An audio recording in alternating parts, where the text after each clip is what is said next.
Welcome everyone, this is Dad Joke Cinema, and today I'm going to talk about my top 5 Palia reveals from the gameplay first look.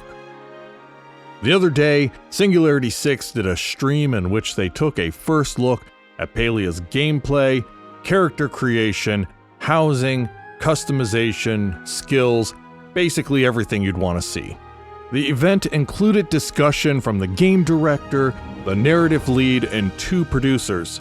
While we saw a lot of Palia that we've never seen before, I wanted to go over the couple of items that stood out to me the most and made me even more excited for the open beta that's coming up in just a few weeks.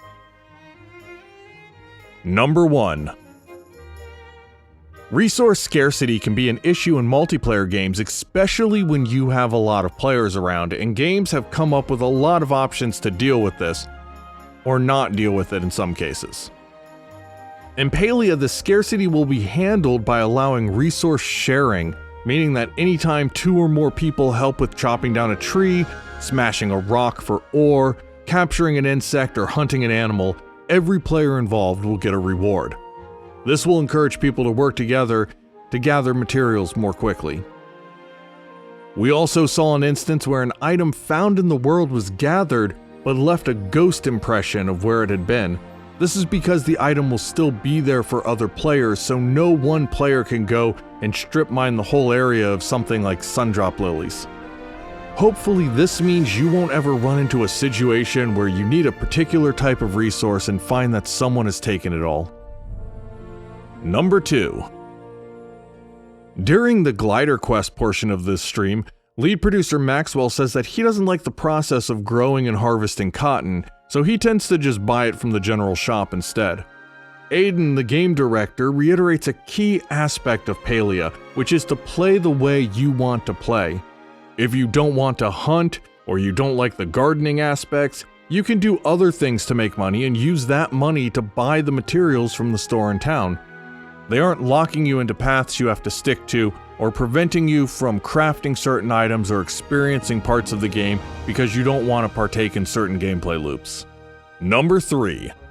During the housing customization process, which showed a metric ton of new information, it's revealed that you can give other players an editor permission level, which allows that player to make changes to your housing plot, giving you the option to work together to build and design a home. But if that wasn't enough, you can have multiple separate housing plots, more than 2 they said, in which you can have separate permissions on each. Perhaps a home for yourself, a special getaway for you and your partner, and a themed tea shop with members of your community. Who knows? If the options aren't necessarily limitless, they are certainly more deep than we initially expected. Number 4. There's definitely more to be said in the future about customizations, but we finally got our first look about how we will design our characters. We saw the 2 body types that will be available as of the beta, and all of the hairstyles, facial options, eye colors, and more that we can use to create our unique look. Some things that stood out to me were multiple hair colors. There's a primary and secondary hair color that allows for some interesting shading and ombre. Well done diverse hairstyles. There was a time, especially in the mid-2000s, when every game had the same 10 hairstyles, including the Caesar for men and the 2 big ponytails for women. It's good to see a bigger variety coming out, including ethnic hairstyle options, and especially because those options are available to any player regardless of body type. There was a wide variety in default clothing and color options.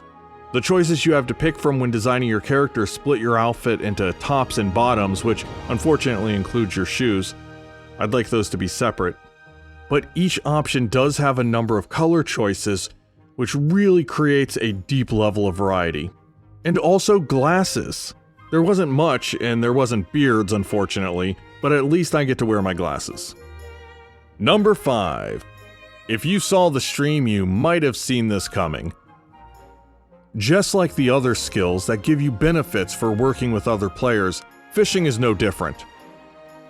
If you are fishing near other players, you all receive a small buff for being in that activity together. They don't say exactly what that buff is, but it encourages people to fish together.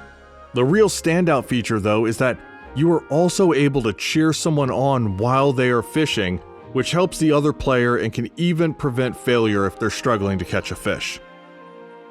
I don't think any single feature we've seen has summarized the core idea of Palia more than that.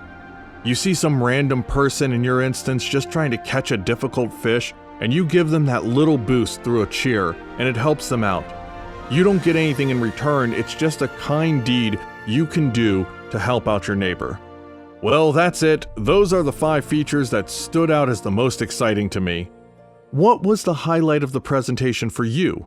Let me know in the comments below. I love seeing different perspectives on the game. And as always, have a great day.